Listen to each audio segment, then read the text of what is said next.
बच्चों, आज हम अध्याय 5 में अगला टॉपिक परासरण या ऑस्मोसिस का अध्ययन करेंगे।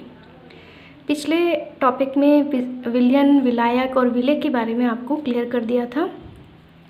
चित्र में आप देख रहे हैं कि एक बीकर में दो सॉल्यूशन हैं जो कि अर्धपारगम्य झिल्ली के द्वारा पृथक किए गए हैं। जो बीकर का फर्स्ट पार्ट है उसमें केवल विलायक है, केवल और केवल विलायक है, और जो दूसरा सॉल्यूशन है इसमें विलेय और विलायक दोनों हैं, यानी ये क्या है, विलयन है।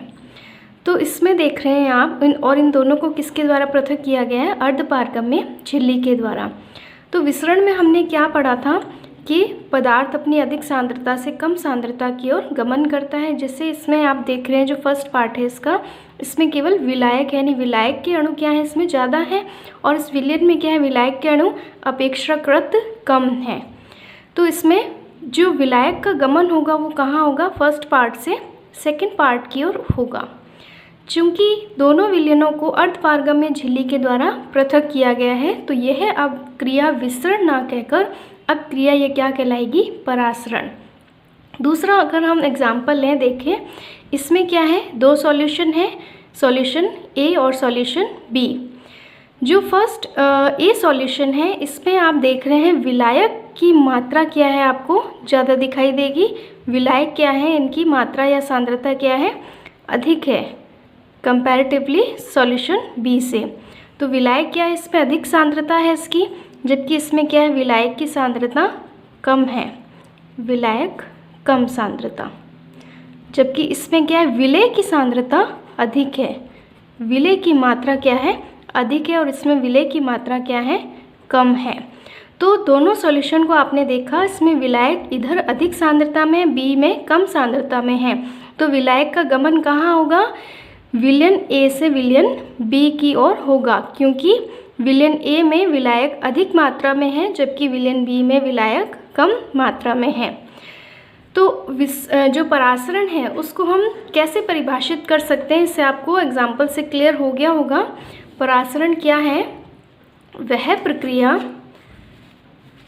जिसमें अर्धपारगम्य झिल्ली, ये चीज़ होना बहुत ज़रूरी है, अर्धपारगम्य झिल्ली द्वारा पृथक किए गए भिन्न सांद्रता वाले विलयनों में, ये भिन्न सांद्रता वाले विलयन थे, इसमें विलायक अधिक था तो ये कम सांद्र विलयन था, कम सांद्र विलयन। जबकि विलयन बी में विलेय अधिक था और विलायक क्या था, कम था, तो ये क्या था, अधिक सांद्र विलयन था, अधिक सांद्र विलयन। तो कम सांद्रता वाले विलयन की ओर गमन या विसरण ही क्या कहलाता है, परासरण कहलाता है। वापस से इसकी परिभाषा समझिए, वह क्रिया जिसमें अर्धपारगम्य झिल्ली द्वारा पृथक किए गए भिन्न सांद्रता वाले विलयनों में विलायक के अणुओं का, विलायक के अणु का फोकस करना, विलायक के अणुओं का अपनी अधिक सांद्रता, विलायक की अपनी अधिक सांद्रता किसमें, विलयन ए में है, जबकि विलयन बी में कम सांद्रता है, तो अपनी अधिक सांद्रता वाले विलयन से कम सांद्रता वाले विलयन की ओर गमन करना ही क्या कहलाता है, विसरण या परासरण कहलाता है।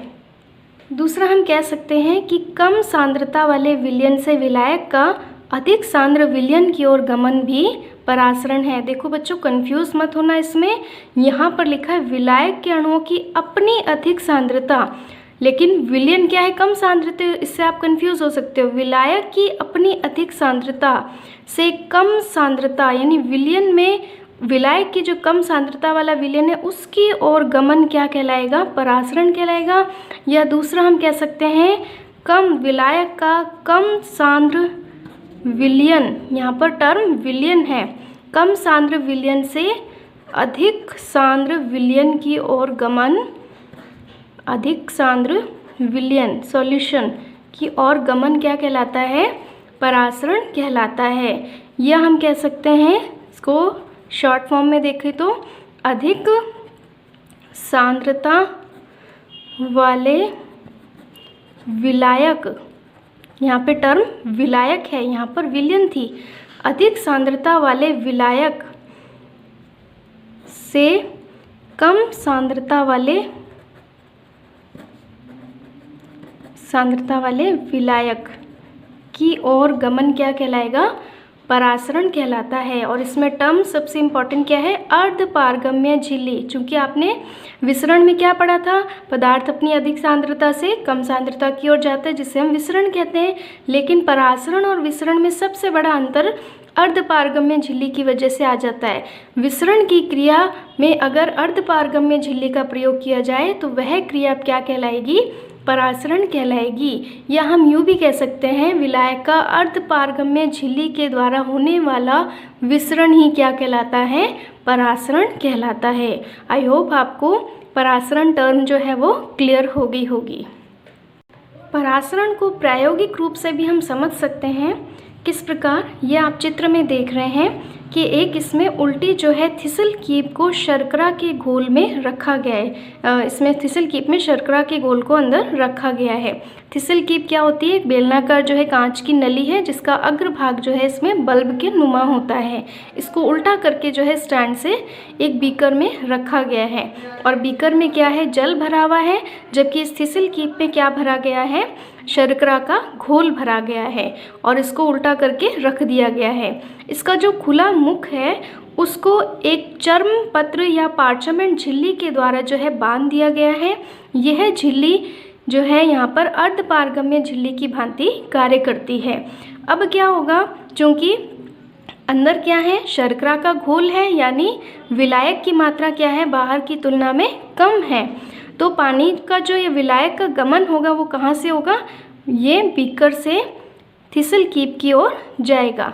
जल जो है बाहर बीकर से कहाँ जाएगा? थिसल कीप की ओर, क्योंकि अंदर विलायक की मात्रा कम है। तो यहाँ पर शुगर का लेवल जो है इसमें दिखाया गया यहाँ पर है, शर्करा का घोल का लेवल प्रारंभिक अवस्था में यहाँ है। धीरे धीरे जब विलायक जो है अंदर की ओर जाएगा तो कुछ समय पश्चात आप इसका लेवल जो है यहाँ पर देखेंगे। तो यानी इसका मतलब पानी क्या गया है? अंदर गया, जिसकी वजह से शर्करा के घोल का लेवल बढ़ गया है। तो यही है इसका प्रायोगिक प्रदर्शन।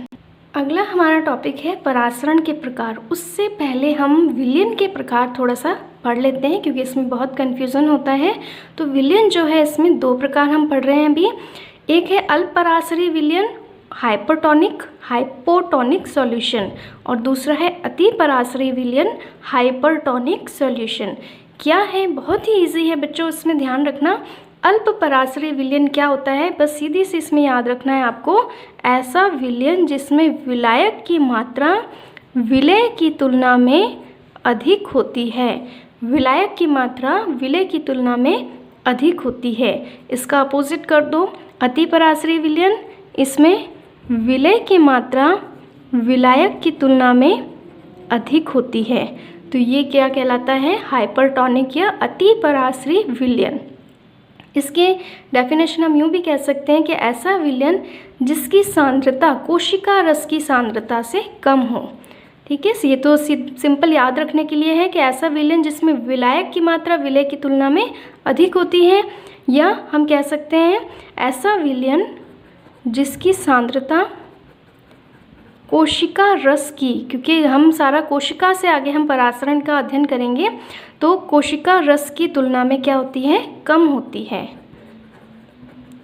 कोशिका रस की तुलना में सांद्रता कम होती है।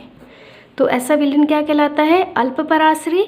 जबकि हाइपरटोनिक सॉल्यूशन, अगर कोशिका की बात की जाए तो ऐसा विलयन जिसकी सांद्रता कोशिका रस की सांद्रता की तुलना में अधिक होती है। कोशिका रस की सांद्रता। तो टर्म इसकी क्लियर हो गई है आपको। अगला हमारा टॉपिक है परासरण के प्रकार। तो परासरण के दो प्रकार हैं, अंतः परासरण एंडोस्मोसिस और बहिपरासरण एक्सोस्मोसिस। इसमें चित्र में आप देख रहे हैं कि एक पादप कोशिका है जिसमें कोशिका भित्ति, कोशिका झिल्ली और अंदर जो है वो रिक्तिका है। तो ये पादप कोशिका को किस में रखा गया है? अल्प परासरी विलयन में रखा गया। अभी आपको बताया था अल्प परासरी क्या होता है? विलायक अधिक विलयन कम। तो जब किसी कोशिका को अल्प परासरी विलयन में रखा जाता है तो जल कहाँ जाएगा? विलायक की मात्रा कहाँ ज़्यादा है? बाहर ज़्यादा है। तो बाहर से जल कहाँ गमन करेगा? कोशिका के अंदर की ओर गमन करेगा। तो जल का किसी भी सिस्टम में परासरण जो प्रवेश होता है उसे ही क्या कहते हैं, हम अंतः परासरण कहते हैं। या हम सीधा अगर कहें तो कोशिका को जब अल्प पराश्रयी विलयन में रखा जाता है तो जल के अणु विलयन से कोशिका में प्रवेश करते हैं। इस क्रिया को क्या कहते हैं, एंडो ऑस्मोसिस कहते हैं, अंतः परासरण कहते हैं। अब इसका अपोजिट कर लो, बही परासरण।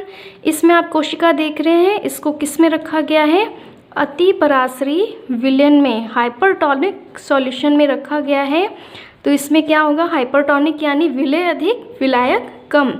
तो कोशिका रस की जो इसमें कोशिका रस में जो विलायक की मात्रा है बाहर से अधिक है, तो जो विलायक है वह कोशिका रस से क्या आएगा, इस विलयन में आएगा, यानी बाहर निकलेगा। तो कोशिका कैसी हो जाएगी, थोड़ी सी श्रिंक हो जाएगी, सिकुड़ जाएगी। तो जब किसी कोशिका को अति पराश्रयी विलयन में रखा जाता है तो जल के अणु या विलायक के अणु कोशिका से बाहर निकलते हैं। इसी क्रिया को हम क्या कहते हैं, बही परासरण या एक्सोऑस्मोसिस। या जल का किसी भी तंत्र में परासरणीय निकास बाह्य परासरण कहलाता है। दोनों टर्म आपको क्लियर होंगी, अंतः परासरण और बही परासरण। परासरण का अगला टॉपिक है परासरण का महत्व। पादपों में परासरण की क्रिया का बहुत ही महत्व है। जैसे जो मूल रोम होते हैं, मूल रोमों द्वारा जल का जो अवशोषण किया जाता है और पौधे के अंदर जल का एक कोशिका से दूसरी कोशिका में जो जल का प्रवाह है या विसरण है वह परासरण की क्रिया के द्वारा ही होता है। तो जल का जो अवशोषण है उसमें परासरण का बहुत महत्व है। दूसरा, परासरण की क्रिया के द्वारा ही कोई कोशिका जो है, पादप की कोई भी कोशिका स्फीति अवस्था में यानी फूली हुई अवस्था में रहती है। अगर परासरण क्रिया नहीं होती तो पादपों में जल प्रवेश नहीं करता और कोशिकाएं मुरझा जाती। तीसरा, इसमें पादप के विभिन्न अंगों में जल का जो वितरण है वह परासरण पर ही निर्भर करता है। एक अंग से दूसरे अंग में जो पानी का प्रवाह है वह इसी क्रिया के द्वारा ही संपन्न होता है। चौथा, इसमें महत्वपूर्ण महत्व है तरुण कोशिकाओं की जो वृद्धि होती है, जो नवीन कोशिकाएं होती हैं वह परासरण पर ही निर्भर करती हैं, उनकी ग्रोथ। क्योंकि अगर उन्हें पानी नहीं मिलेगा, परासरण क्रिया के माध्यम से ही उन्हें पानी मिलता है और वह स्फीत रहती हैं, जिससे उनकी वृद्धि जो होती है वो अच्छी होती है। पांचवा है, इसमें यह क्रिया पादपों को हिमीकरण और शुष्कन के प्रति प्रतिरोधी भी बनाती है। यानी कोई कोशिका फ्रीज ना हो जाए, उसमें जल का जमाव ना हो जाए या शुष्क ना हो जाए, उनके प्रति जो है प्रतिरोधी बनाने का कार्य परासरण क्रिया का ही महत्व है।